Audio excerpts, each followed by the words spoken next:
You've seen it, right? Hanging on the wall of pretty much every science classroom you've ever been in, the periodic table. It's this huge icon of chemistry. But let's be real, for a lot of us, it just looks like a confusing mess of boxes and letters. Well, today, we're going to crack its code. So, what is this thing really? Is it just a totally random list of all the elements scientists have found? Or is there a hidden logic to it?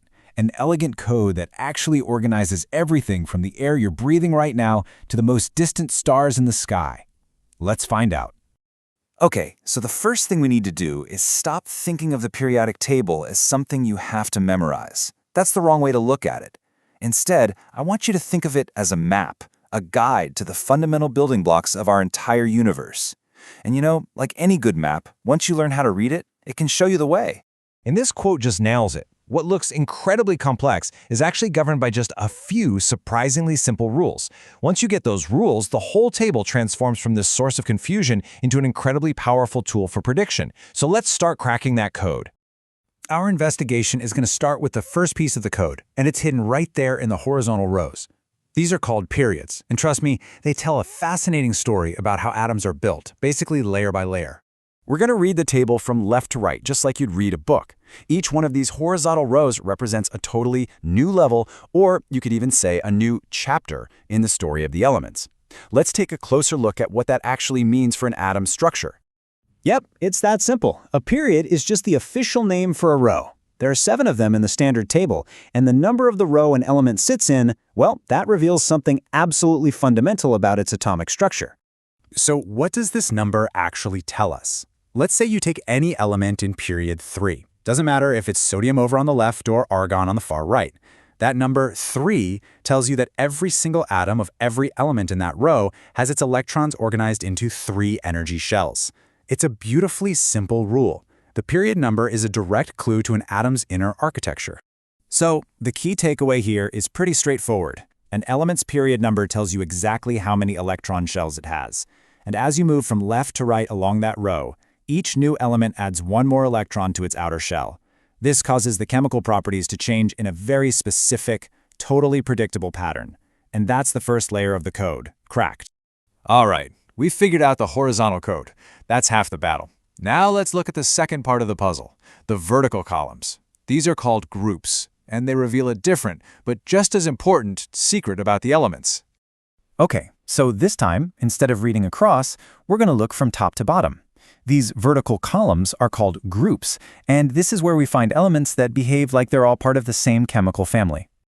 Again, the definition itself is super simple. A group is a vertical column. But here's the cool part. While the periods told a story of gradual change, the groups tell a story of shared identity. So why do elements in the same group act like a family? What's the secret? It's because they all have the same number of electrons in their outermost shell. Chemists call these valence electrons, and they are the superstars of chemical reactions.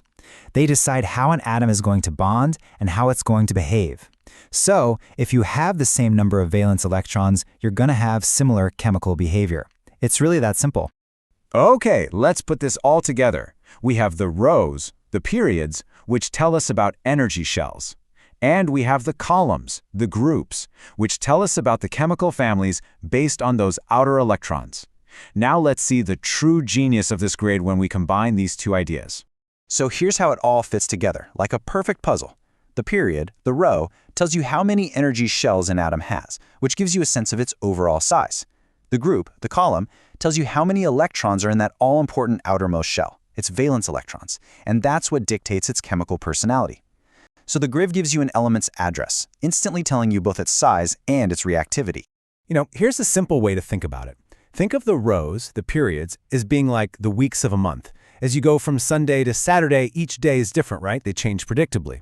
But now think of the columns, the groups, as being like all the Mondays. While every Monday is a little different, they all share that same Monday feeling. They have common traits, just like all the elements in the same group share chemical properties. So now you can actually do it yourself. You can pick any element on that entire chart, find its address by locating its period and its group, and just from that address, you can predict its core properties, like how it's going to react and what it will bond with. You've just learned how to read the map of all matter. Let's just zoom back out for a second. That chart that might have looked so confusing and random just a few minutes ago, hopefully it looks completely different now. You can see the logic, you can see the patterns, you can see the elegant architecture holding it all together.